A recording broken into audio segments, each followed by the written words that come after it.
Now, join National Geographic on assignment. Killer whales. Magnificent. Intelligent. Deadly. In the fjord, killer whales have found a new paradise. And so have the scientists who study them. Expect the unexpected when one team risks their lives to swim with orcas on the hunt. When National Geographic takes you on assignment.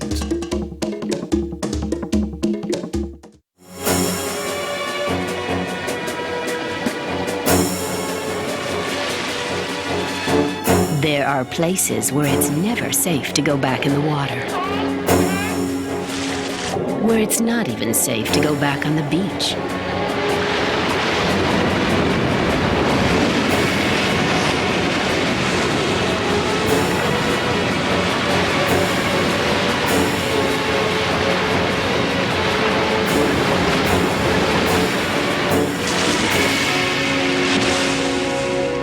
Orcas, or killer whales, own the top of the food chain in every ocean on Earth. They are the face of terror for fish and sea mammals around the world.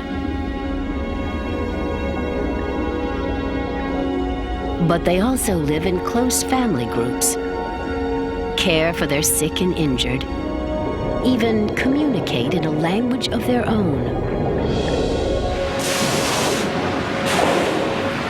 And today, hundreds of these fast, intelligent behemoths are being drawn to Norway's frigid waters.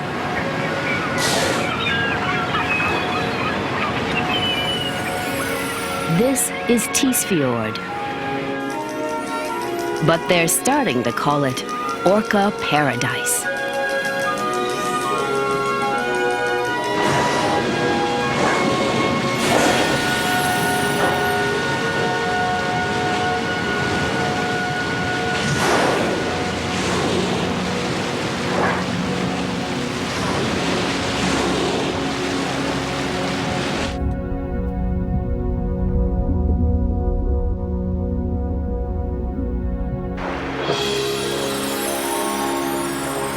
Norway's 12,000-mile coast follows a tortured course of jagged peninsulas and frosty snow-capped peaks. Lying well inside the Arctic Circle, her northern waterways run cold, clear, and deep.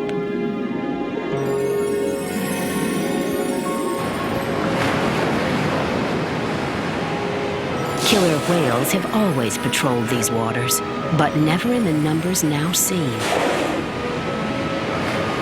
The reason they're here is beneath the surface. The whales are here for herring. Herring usually summer in open seas, but have taken to wintering in these waters. Each fall since about 1990, they've been coming here by the millions, with hundreds of orcas close behind.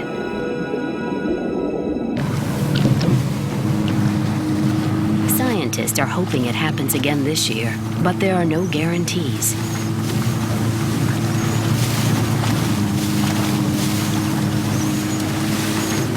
Marine biologist Anna Biester is hoping to study the moment orca and herring converge. Well, I've been working in Tisfjord since 1990. It's quite unique in the world because of the high concentration of killer whales. It's like a huge sea world, actually. And we realized all the opportunities that are there to study the whales, to work with them. And some of those whales are really made a way right into my heart, actually. Particularly in that area, because you see it's very shallow there. Wildlife photographer Amos Nahum is here to capture the whales up close. He is one of very few people to ever swim with killer whales, and his stunning photos bring us right into their world. Knowing that being in the water with a killer whale is the apex of all predators. The chance to see that, the chance to be a part of this particular moment of their lifetime, and to see that, and to be able to observe and to absorb that inside me, and to come home and to share it with everybody else, it is highest moment in life.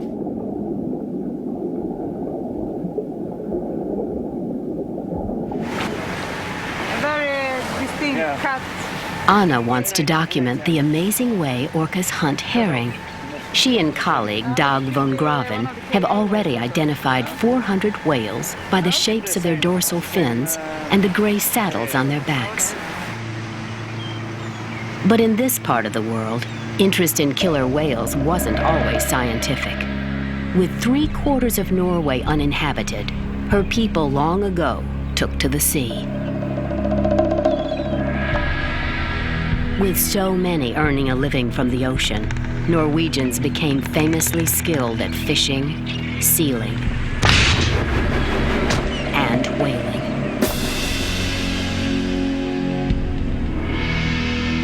The whalers often targeted orcas.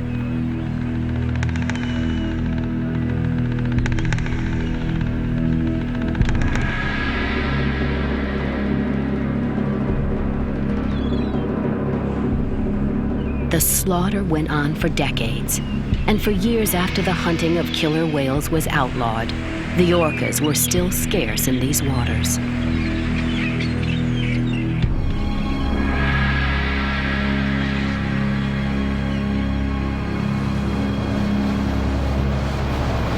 Then, 10 years ago, Anna and Dag's team discovered huge numbers of whales coming back into Tisfjord. Since 1990, they've seen record numbers return annually. Ja, du, jag ska höra... But this year, their fascinating subjects are late, and they may not come at all. They don't seem to be out there in the other part of the fjord system because we have boats out there looking for them and I haven't found any yet. And I think it's a wise thing to stick into this in this inner fjord system and sit and wait for them, maybe listen for them. It's a smart choice. For the last decade at least, orcas have tracked the herring from open seas to Norway's Tisfjord.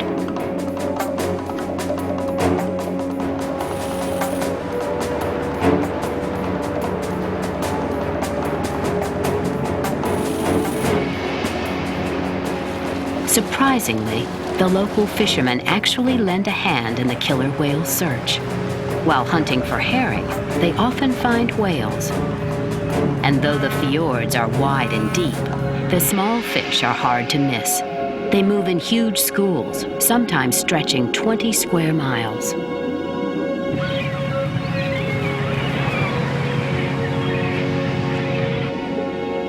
Norwegians used to catch over 1 million tons each year. By 1970, though, overfishing had wiped the herring out. More than 25 years later, a tenuous balance has been reached. If the herring keep coming, bringing orcas in their wake, Tisfjord could yield a scientific gold mine. But scientists like Anna can't predict when or even if they will come.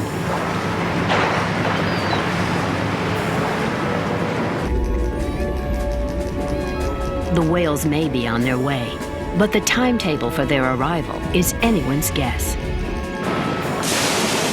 The suspense of it all makes the first sighting a source of exhilaration and relief. Get away! Yeah. Here they come, 2 male. It's the same. 2 male. And a female behind, a young male.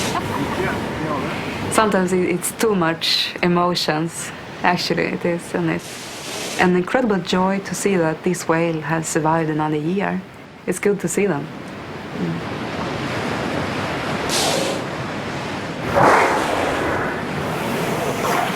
Wow. All right.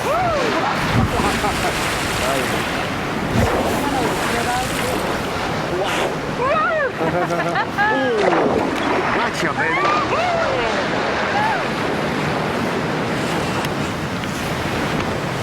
The scientists are interested in almost everything the whales do.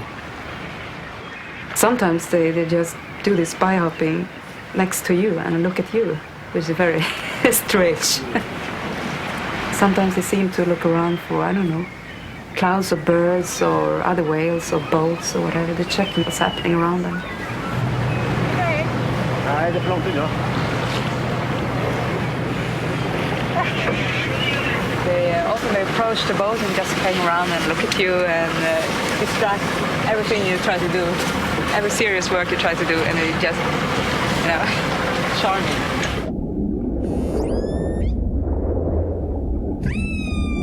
But orcas are killers too, a fact Anna never forgets. And also you have this side of the whale, but it has this capacity to kill and eat other marine mammals. And that puts an extra dimension into killer whales, I think, compared to dolphins, for instance. Everyone loves dolphins. They are so friendly and kind of, But killer whales have kind of a little dark side almost.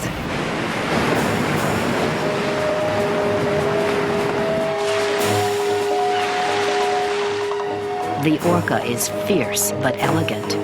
Creating opportunity is one of their signature talents. From the smallest squid to the largest blue whale, the list of their prey is long.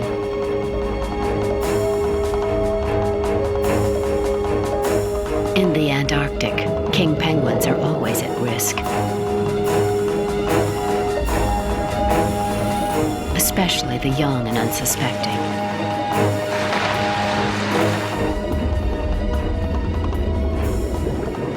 Sea lions are usually more elusive because they stay hyper-alert to the danger lurking offshore. But the orcas do them one better. They turn off their sonar, listening for the telltale splash of sea lions entering the surf.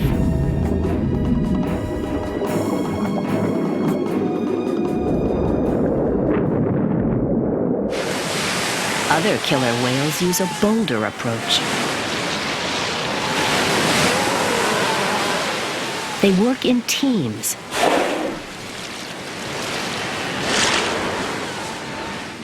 One orca exposes its dorsal fin as a decoy, while another moves in for the kill.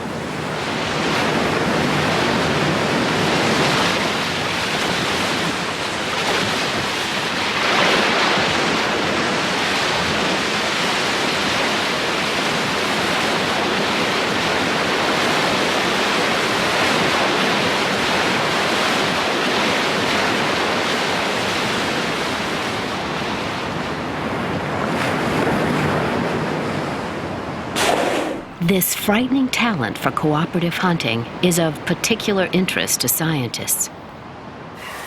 Amos wants to capture it on film, but he'll have to swim with the whales to do it. From the moment we leave the boat, we fully suited up, ready for the encounter. It's like endurance test. You wear your glove, your weight belt, your fin, your mask, camera ready, and ready for the moment that you see the orcas and jump into the water with them. Cameras?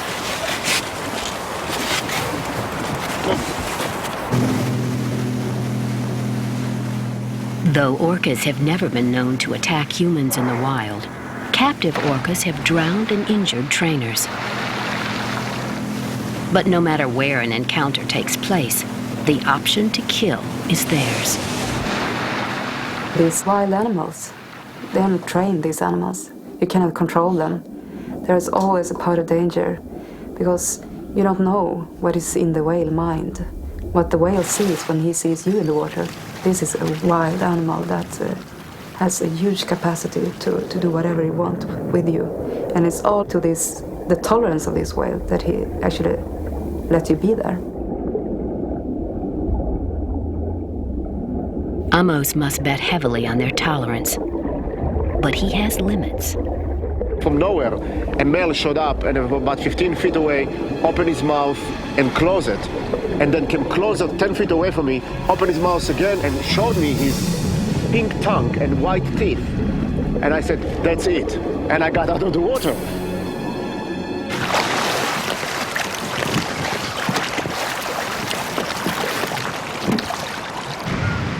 (11:55). You see a babysitting male leaving this feeding group. In a different part of Tisfjord, they come across a familiar and inquisitive female. Anna's here. Anna's here. Yeah. It's coming. Yeah.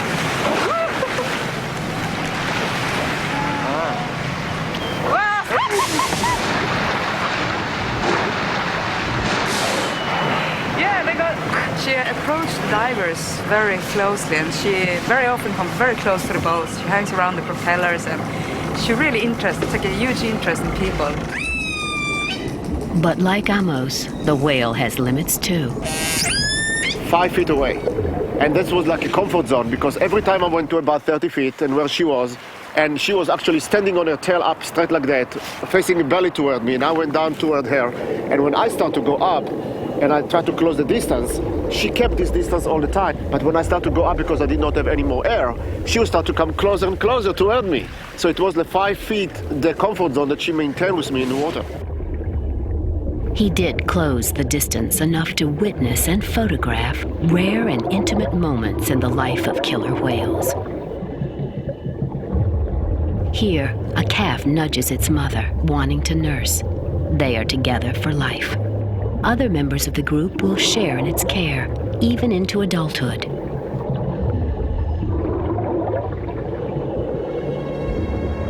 Amos took this amazing photograph of a tragic moment. A mother trying to revive a dying calf by nudging it with her nose. It was incredible. The man was behind her. She was in front of the camera with the baby in her mouth, and she was pushing like that and holding. When she came very close, like you and me, she was holding tight and pushing through the water and going out. Yeah. Because the newborn was very young. It was just about 1 meter long. Yeah, it's so sad. We've seen that before. See it underwater is just mind-boggling. And especially poignant, this calf may have been its mother's only offspring in 5 years.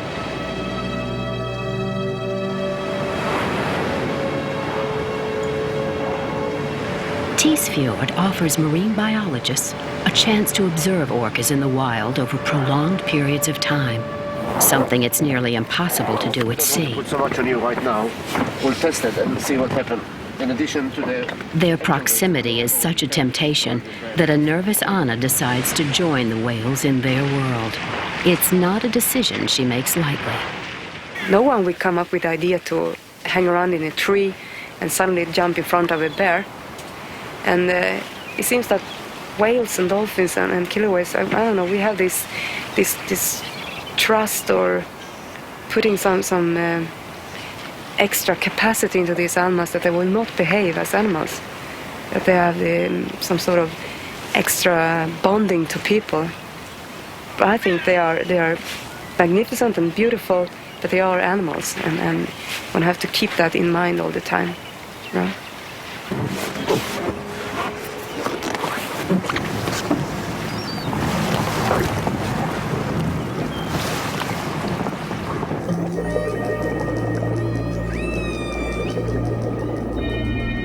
Studying whales, free-ranging whales, is a huge challenge. The killer whales keep on disappearing from you or going down deeper where you cannot follow them, and it's dark down there and it's deep and it's far away. So you cannot escape this frustration that they will always go away from you in a way. Either you try to cope with that and look as a part of the beauty of these animals, that they keep on disappearing from you, and it's a lot to learn there, a lot to learn.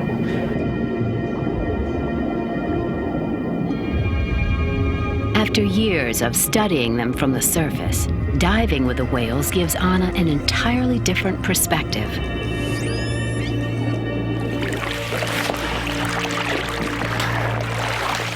all right. It's a personal triumph. How you feel? Squeezed. Squeezed it good? Yeah. And an experience she won't soon forget. It's good to be the world, but it still makes you feel, I don't know, small. But the days are getting shorter, and still the team hasn't observed orcas in a cooperative hunt for herring. A prime goal of this year's watch has yet to be achieved.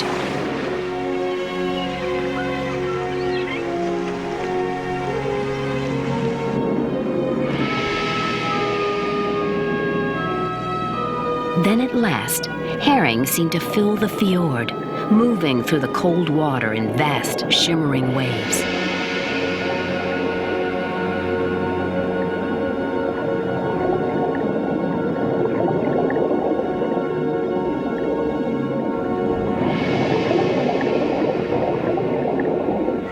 It's not long before the killer whales converge.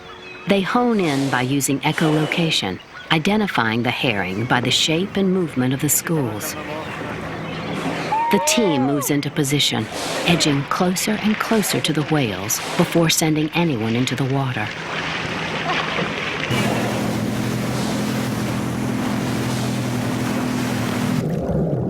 Very few people have witnessed the behavior Amos hopes to capture.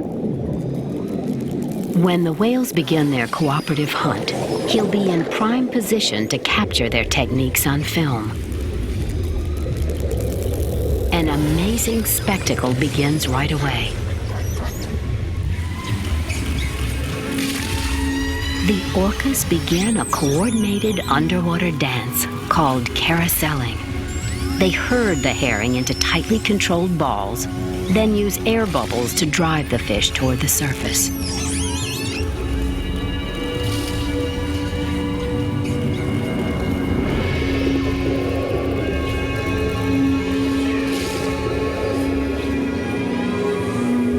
It is an undersea ritual perhaps thousands of years old, and Amos is a first-hand witness. In one side, the school of herring are filling up the frame. On the other side is the killer whale coming in with a movement of the tail into the school and the slap, actually, which how they killed the herring. The orcas whip the herring with their powerful tails, stunning dozens with each swipe.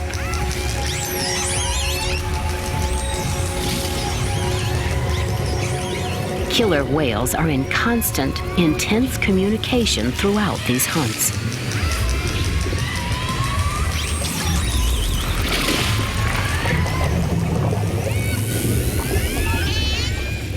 Scientists believe the calls, a handful of which are unique to each family group, are part of how the whales organize themselves to capture the herring.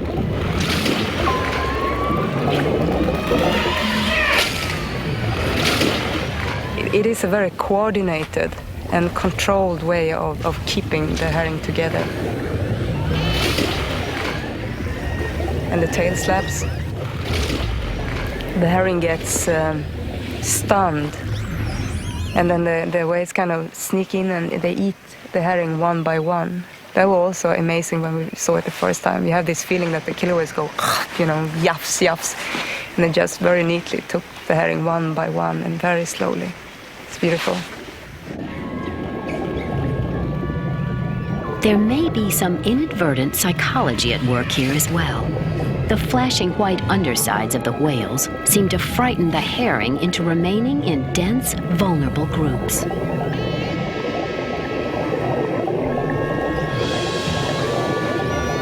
All members of the pod take part in the operation, with calves learning by imitating the adults.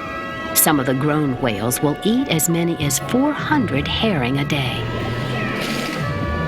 If you're a killer whale and go into this area and you find all this tremendous amount of food, the herring is super abundant. You have herring all over the place. They don't have to work so hard to feed themselves and feed the calves. So it's a good time for the killer whales also to just be able to move around in this tiny, tiny little area and just fill the stomach. The whales may work a school for 3 hours. If the herring escape into deeper water, the orcas simply search for another school. When the whales finally move on, scavengers like the Atlantic cod and herring gull clean up the remains. Everyone has had a satisfactory season here.